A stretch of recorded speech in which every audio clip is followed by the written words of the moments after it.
LA 산불이 한 고비를 넘겼다는 소식이 들려오지만 혼란은 여전히 가라앉지 않고 있습니다. 곳곳에서 약탈과 강도가 기승을 부리고 생필품은 급등한 가격에도 구하기 힘든 상황이 이어지고 있죠. 그런데 이런 절박한 상황 속에서 미국 내 중국인들의 행동이 많은 사람들의 분노를 사고 있습니다. 산불 피해자들을 위한 구호 물품 배부 현장에서 일부 중국인들이 이재민으로 가장의 생필품을 빼앗아 가는 장면이 CCTV에 포착된 것입니다. 물품을 받고도 감사 인사조차 하지 않으며 심지어 더 많은 것을 요구하는 태도는 주변 사람들을 경악하게 만들었죠. 화가 난 한국인들은 이런 상황을 어떻게 대처했을까요? 지금부터 그 놀라운 이야기를 시작합니다.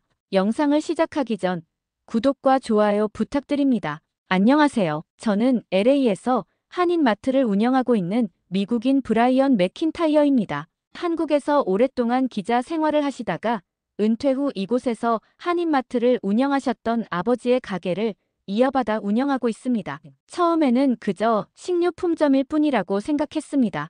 효율적인 진열, 합리적인 가격, 깔끔한 매장 관리, 이것이면 충분하다고 믿었죠. 하지만 바로 옆 블록에 있는 서울마트는 제가 이해할 수 없는 방식으로 운영되고 있었습니다. 매주 토요일마다 매장 한켠에서 불고기를 굽고 김치전을 부치는 모습은 제게는 그저 비효율적으로 보였습니다. 직원들이 요리하느라 진열대 정리에 소홀해질 텐데 도대체 왜 이런 일에 시간과 비용을 들이는 걸까요? 특히 이해가 안 되는 건 그들의 시식 코너입니다. 단순히 맛을 보여주는 것이 아니라 요리사가 직접 나와서 김치찌개를 끓이고 레시피까지 설명해주는 모습은 제게는 너무 과하게 느껴졌습니다. 고추장과 된장을 어떻게 활용하는지까지 일일이 설명하는 모습을 보며 마트가 요리 학원인가 싶었죠. 저는 제 방식이 옳다고 확신했습니다. 깔끔하게 진열된 상품, 명확한 가격 표시, 효율적인 동선, 이것이야말로 전형적인 미국식 마트의 성공 비결이라고 생각했으니까요. 하지만 현실은 달랐습니다. 매출은 3년 전과 비교하면 절반 수준으로 떨어졌고 신선식품 코너는 규모를 줄일 수밖에 없었습니다. 더 충격적인 것은 미국인 단골 손님들마저 하나둘 서울마트로 발걸음을 돌리고 있다는 사실이었습니다. 브라이언, 서울마트에서는 매주 새로운 한국 음식을 발견할 수 있어요. 게다가 어떻게 요리하면 되는지도 알려주더라고요. 20년 단골이었던 앤더슨 부인의 말씀이 아직도 귓가에 맴돕니다. 서울마트의 화려한 성공이 부럽지 않은 건 아닙니다. 하지만 매장에서 직접 요리를 하고 레시피를 설명하고 시식 행사를 진행하는 데는 엄청난 비용이 듭니다. 인건비와 재료비는 물론이고 위생관리와 안전 문제까지 소규모 마트인 저희로서는 감당하기 힘든 방식이었죠. 저는 나름대로의 방법을 찾아보려 했습니다. 온라인 주문 시스템을 도입하고 배달 서비스도 시작했죠. 현지인들이 자주 찾는 아시안 소스나 간편식품 위주로 품목을 재구성하기도 했습니다. 하지만 매출은 여전히 회복될 기미가 보이지 않았습니다. 매달 월말이면 숫자와 씨름을 합니다. 고정비는 늘어가는데 수익은 줄어드는 악순환이 계속됐습니다. 창밖을 바라보며 깊은 한숨을 내쉬던 그때였죠. 멀리서 시커먼 연기가 피어오르는 것이 보였습니다. 처음에는 단순한 산불로 생각했습니다. LA에서 이런 산불은 흔한 일이니까요. 하지만 시간이 갈수록 상황은 심각해졌습니다. 라디오에서는 계속해서 비상 상황을 알리는 뉴스가 흘러나왔고 거리는 대피하는 사람들로 혼잡해지기 시작했죠. 서울마트에서 들려오는 소식이 심상치 않았습니다. 그들은 재난 구호품을 준비하고 있었습니다. LA 한인회와 협력해서 마스크와 생필품을 무상으로 나눠준다는 소식이었죠. 처음에는 그저 홍보 수단이라고 생각했습니다. 우리 미국인들도 가끔 이런 자선 활동을 하지만 그건 대부분 세금 감면이나 기업 이미지 제고를 위해서니까요. 곧 정신 차리겠지. 장사하는 사람들이 이런 손해보는 일을 얼마나 할 수 있겠어. 저는 그저 냉소적인 시선으로 바라보기로 했습니다. 하지만 상황은 제 예상과 달리 흘러갔습니다. 밤새 불어닥친 강풍으로 알타데나 지역까지 화재가 번졌고 곧 정전이 시작됐습니다. 교차로의 신호등이 모두 꺼진 그때 놀라운 광경을 목격했죠. 서울마트는 자가발전기를 가동해 영업을 계속했습니다. 그것도 평소보다 더 바쁘게 움직이면서요. 매장 곳곳에는 선결제 물품 코너가 생겼습니다. 고객들이 미리 계산한 도시락, 생수, 컵라면 등이 산불 피해자들과 소방관들에게 전달된다는 거였죠. 제 눈에는 이해할 수 없는 광경이 펼쳐졌습니다. 주변 한인 식당들도 하나둘씩 무료 급식소로 변해갔습니다. 대체 왜 이러는 걸까? 머릿속이 복잡해졌습니다. 재난 상황에서 오히려 더 큰 손해를 감수하면서까지 이런 일을 하는 그들을 이해할 수 없었죠. 반면 저희 가게는 전례 없는 특수를 맞이했습니다. 물자가 부족해지면서 사재기 수요가 급증한 덕분이었죠. 저는 망설임 없이 가격을 올렸습니다. 평소 적자에 시달리던 차에 이번 기회를 놓칠 수는 없었으니까요. 이게 바로 시장 경제의 원리 아닌가? 스스로에게 되뇌었지만 마음 한구석이 불편한 건 어쩔 수 없었습니다. 시간이 지날수록 한인들의 나눔 활동은 더 큰 반향을 일으켰습니다. 다른 지역 사람들도 감동을 받아 도움의 손길을 보태기 시작했고 소방관들은 진심 어린 감사 인사를 전했습니다. 저는 그저 눈과 귀를 막았습니다. 그리고 가격표의 숫자를 다시 한번 올렸죠. 어쩔 수 없는 선택이라고 스스로를 위로했지만 그날 밤 잠은 쉽게 오지 않았습니다. 밤새 뒤척이며 고민하던 다음 날 아침이었습니다.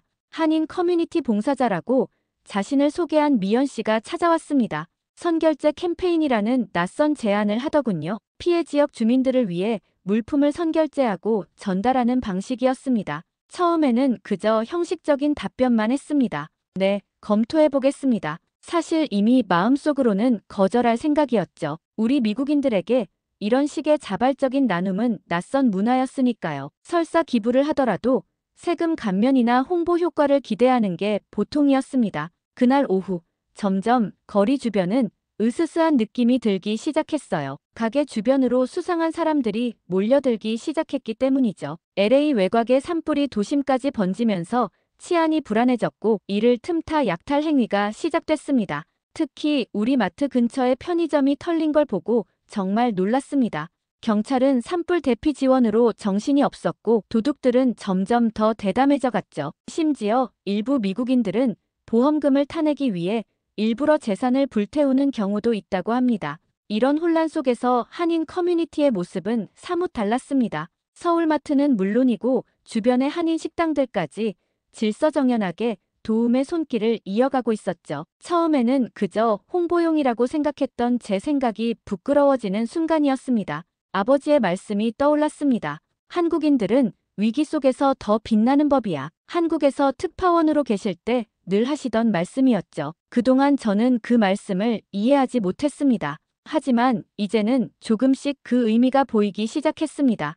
결국 저는 작은 결심을 했어요. 대대적인 지원은 어렵더라도 최소한의 물품이라도 보내기로 한 겁니다. 미연 씨에게 전화를 걸어 아주 소량의 생수와 라면을 보내겠다고 했죠. 정말 감사합니다. 맥킨타이어 씨. 그녀의 진심 어린 감사 인사가 왠지 부끄럽게 느껴졌습니다. 제가 선결제 캠페인에 소극적으로나마 참여를 결정했던 그날 또 다른 충격적인 일을 목격했습니다. 고급스러운 옷차림의 중국인 무리가 한인 식당들을 돌아다니며 무료 식사를 요구하고 있었던 것입니다.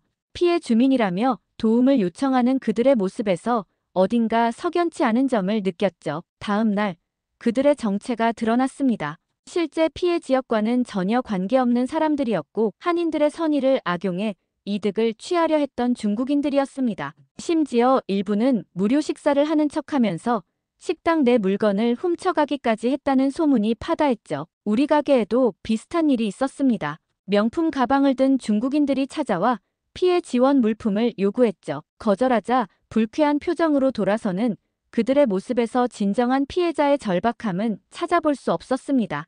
이런 상황들을 지켜보면서 한국인들의 선의가 악용되는 것이 안타까웠습니다. 하지만 더 놀라웠던 것은 이러한 일들이 있었음에도 한인 커뮤니티의 나눔 활동은 멈추지 않았다는 점이었죠. 오히려 더 체계적으로 지원 대상을 확인하고 진짜 도움이 필요한 사람들에게 물품이 전달되도록 시스템을 개선해 나갔습니다. 저는 이 모든 상황을 지켜보며 깊은 생각에 잠겼어요. 제가 처음 생각했던 형식적인 참여가 너무 부끄러워졌죠. 하지만 아직은 한인들처럼 적극적으로 나설 용기가 없었습니다.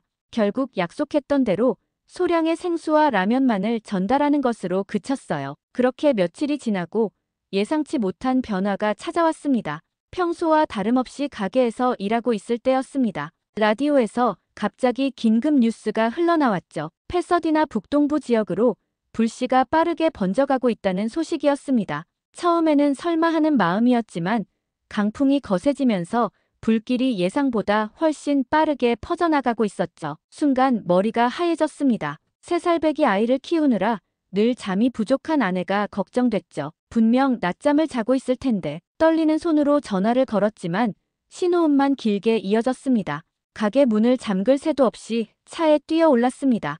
평소 40분이면 충분한 거리였지만 도로는 이미 대피 차량들로 가득했죠. 신호등마다 초조하게 손톱을 깨물며 기다리는 동안에도 검은 연기는 하늘을 점점 더 뒤덮어갔습니다. 제발 불길아 천천히만 가라. 중얼거리며 운전대를 잡은 손이 떨렸죠. 눈앞이 흐려지는 것을 느끼면서도 마음을 다잡아야 했습니다. 지금은 제가 가장 강해져야 할 때였으니까요. 집에 도착했을 때는 이미 짙은 연기가 현관을 감싸고 있었습니다. 문을 열자마자 아내와 아이가 보였죠. 매연 때문에 잠에서 깬 아내는 아이를 품에 안은 채 떨고 있었습니다. 살아있다는 사실만으로도 눈물이 났죠. 중요한 물건들만 급하게 가방에 넣고 집을 나섰습니다. 차에 오르면서 아내는 결국 눈물을 터뜨리고 말았죠. 우리의 첫 보금자리가 잿더미가 될지도 모른다는 생각에 가슴이 무너져 내렸습니다. 대피소에서 시간은 천천히 흘러갔습니다. 아내는 지친 모습으로 아이를 재우고 있었고 저는 멍하니 창밖을 바라보고 있었죠. 저 멀리 붉은 하늘이 점점 더 가까이 다가오는 것만 같았습니다. 아내는 아이를 쓰다듬으며 힘없이 중얼거렸습니다. 괜찮을 거야. 하지만 떨리는 손끝이 그녀의 불안감을 감출 수 없었죠. 저는 그 모습을 보며 뭐라 위로해야 할지 몰랐습니다. 그저 손을 뻗어 아내의 어깨를 감쌌을 뿐이었습니다. 그러자 아내가 조용히 말했죠. 우리 집이 사라져도 우리가 무사하니깐 이겨낼 수 있을 거야. 그녀의 목소리는 가라앉았지만 말끝은 떨리고 있었습니다. 아내의 말을 듣고 아이의 얼굴을 바라보았습니다. 그의 작은 얼굴은 고요했지만 코끝에는 아직도 매연이 남아있는 듯 붉게 보였어요. 저 작은 생명을 지키는 것만으로도 충분하다. 스스로를 그렇게 다독이며 마음을 가라앉혔죠. 그때였습니다. 대피소 입구로 한인 봉사자들이 들어왔어요. 따뜻한 음식과 생필품을 가득 실은 차량과 함께였는데 그들의 체계적인 모습이 눈에 띄었습니다. 각자 맡은 역할이 있는 듯 질서정연하게 물품을 나누기 시작했죠. 특히 인상 깊었던 건 노인들을 위한 특별식이었습니다. 한국식 죽을 준비해 온 것이었는데 미리 노인분들의 상황을 파악하고 준비했다는 게 느껴졌죠. 아이들을 위한 간식거리도 따로 준비되어 있었습니다. 그들의 모습을 지켜보며 문득 제 가게 창고에 쌓여있던 물건들이 떠올랐어요. 가격을 올리기 위해 일부러 출고를 미뤘던 생필품들. 그때의 제 모습이 너무나 부끄러웠죠. 위기 상황을 이용해 이익을 취하려 했던 제가 이제는 그 도움을 받는 처지가 되었습니다. 밤이 깊어갈수록 대피소는 차분해졌습니다. 누군가는 담요를 나눠주고 또 누군가는 따뜻한 차를 건네고 있었죠. 한인 봉사자들은 끊임없이 누군가에게 필요한 것이 없는지 살폈습니다. 그들의 행동에는 어떤 의도나 계산도 없어 보였죠. 그저 순수한 마음에서 우러나오는 배려였습니다. 아내가 잠든 아이의 이마에 키스하는 모습을 보며 문득 아버지 생각이 났습니다. 한국에서 특파원으로 계실 때 왜 그토록 한국인들의 공동체 정신을 강조하셨는지 이제야 이해가 됐죠. 새벽녘 대피소 한쪽에서 작은 소동이 일어났습니다. 한 노인분이 갑자기 가슴을 부여잡고 쓰러진 것이었죠. 그런데 그 순간 봉사자들의 대처가 놀라웠습니다. 누군가는 즉시 구급차를 부르고 또 다른 이는 응급처치를 시작했죠. 마치 오래 준비한 듯한 신속함이었습니다. 그제야 깨달았습니다. 이들은 단순히 물건만 나눠주는 게 아니었죠. 재난 상황에서 발생할 수 있는 모든 일들을 미리 준비하고 서로를 보호하려 했던 겁니다. 그동안 제가 얼마나 편협한 시각으로 세상을 바라보고 있었는지 부끄러워졌죠. 동이틀 무렵 제 옆자리에 한 봉사자가 다가와 앉았습니다. 피곤해 보이는 얼굴이었지만 그의 눈빛만은 따뜻했죠. 가족분들은 괜찮으세요? 저는 고개를 끄덕였지만 목이 메어 아무 말도 할 수 없었습니다. 그가 조용히 말을 이었죠. 저희도 매번 재난이 닥칠 때마다 이런 게 익숙해질 줄 알았는데 그럴 수가 없네요. 그래도 우리가 할 수 있는 건 서로를 돕는 것뿐이잖아요. 그의 말에 저는 그저 고개만 끄덕였습니다. 마음 한구석에서 무언가가 무너지는 듯한 느낌이 들었죠. 제가 살아오면서 미처 깨닫지 못했던 어떤 진실이 그 순간 제 마음을 파고들었습니다. 대피소에서 이틀을 보내고 나서야 집으로 돌아갈 수 있다는 소식을 들었습니다. LA 타임즈에서는 산불이 조금씩 잡혀간다는 보도가 나왔죠. 아내와 함께 차에 올랐습니다. 집에 가는 길은 너무나 길게 느껴지고 마음은 무거웠습니다.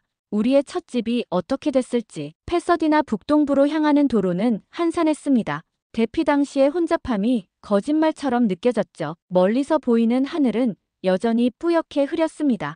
아내는 내내 손가락으로 십자가를 그리며 기도를 했죠. 동네에 들어서자 가슴이 철렁했습니다. 주변의 집들은 대부분 불에 그을려 있었고 심한 곳은 형체를 알아보기도 힘들었죠. 우리 집 쪽으로 천천히 차를 몰았습니다. 멀리서도 보이는 검게 그을린 벽면에 아내가 작게 흐느꼈습니다. 하지만 가까이 다가가 보니 다행스러운 상황이었습니다. 집 왼쪽 벽면이 일부 그을리고 파손되긴 했지만 충분히 보수가 가능해 보였죠. 현관 앞에 서서 한동안 말을 잇지 못했습니다. 다른 집들에 비하면 정말 천운이었죠. 집 안으로 들어가 보니 연기 냄새가 진동했습니다. 창문을 모두 열어 환기를 시키면서 피해 상황을 확인했죠. 벽지는 교체해야 할 것 같고 일부 가구도 손상되었지만 우리 가족의 추억이 담긴 앨범들은 무사했습니다. 아내는 그것만으로도 감사하다며 눈물을 흘렸죠. 청소를 시작하면서 많은 생각이 들었습니다.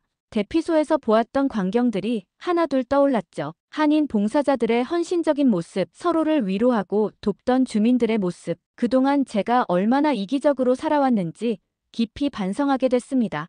다음 날 LA의 제 가게로 출근을 했습니다. 늘 하던 대로 문을 열고 물건을 정리하려는데 마음이 달랐습니다. 이제는 단순히 장사를 한다는 생각보다 이 공간이 커뮤니티의 일부라는 생각이 크게 들었죠. 그리고 한국에 대해서 더 알고 싶어서 컴퓨터를 켜고 검색을 하기 시작했어요. 한국인들의 행동을 찾아볼수록 놀라웠죠. IMF 외환위기 때는 전 국민이 금 모으기 운동에 자발적으로 참여했고 태안기름 유출 사고 때는 수많은 자원봉사자들이 몰려들었다고 합니다.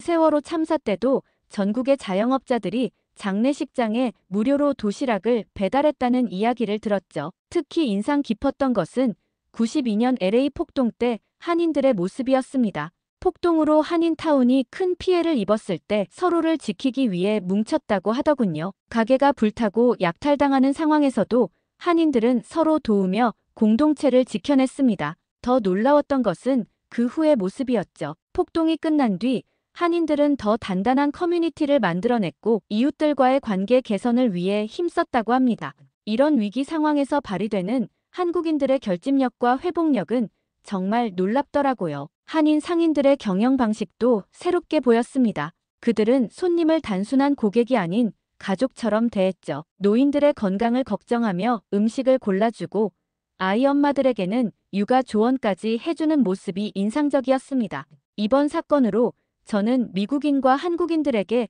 무언가 도움을 주고 싶었습니다. 가게로 돌아와 한동안 생각에 잠겼어요. 문득 3년 전 한국 여행이 떠올랐죠. 아버지의 오랜 바람 덕분에 떠난 그 여행에서 저는 완전히 다른 세상을 만났습니다. 특히 완전히 한국 음식에 빠지게 되었죠. 길거리의 떡볶이부터 고급 한정식까지 매 끼니가 새로운 발견이었습니다. 한국에서 돌아온 후 일주일에 한 번씩 한국 음식을 만들어 보려 했습니다.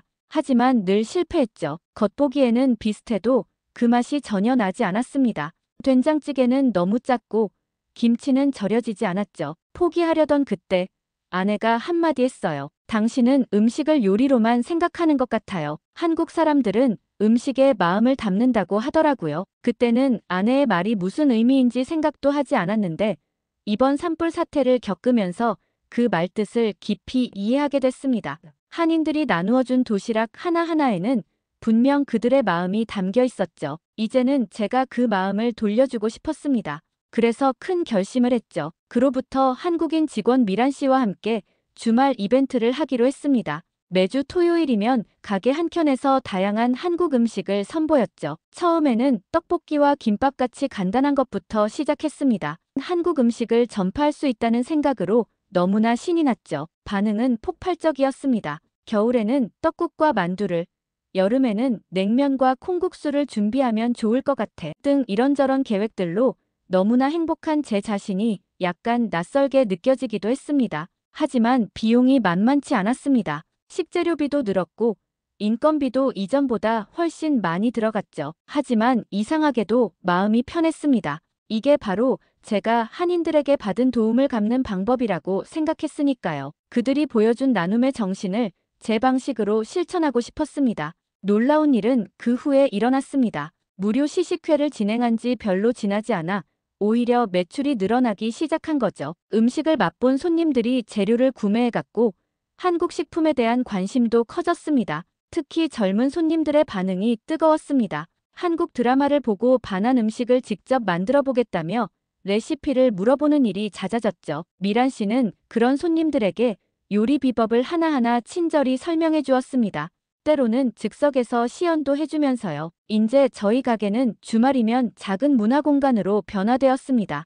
한국 음식을 맛보며 이야기꽃을 피우는 손님들로 가득했죠. 이런 변화를 보면서 한 가지 깨달았습니다. 진정한 나눔은 결국 더 큰 선물로 돌아온다는 것을요. 다음 주에는 빅 이벤트가 기다리고 있습니다. LA 지역 독거노인들을 위한 반찬 배달 서비스를 시작할 예정이거든요. 이런 마음의 변화로 저의 하루는 정말 달라졌어요. 매일 아침 가게 문을 열 때마다 설렘 가득한 하루를 시작하게 되었습니다.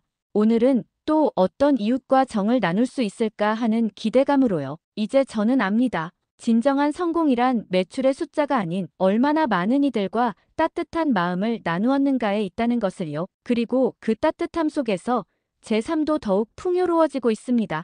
오늘 사연 어떠셨나요? 끝까지 함께 해주신 여러분, 정말 감사드립니다. 구독과 좋아요는 다음 이야기를 만드는 큰 힘이 됩니다. 감사합니다. 감동 모드였습니다.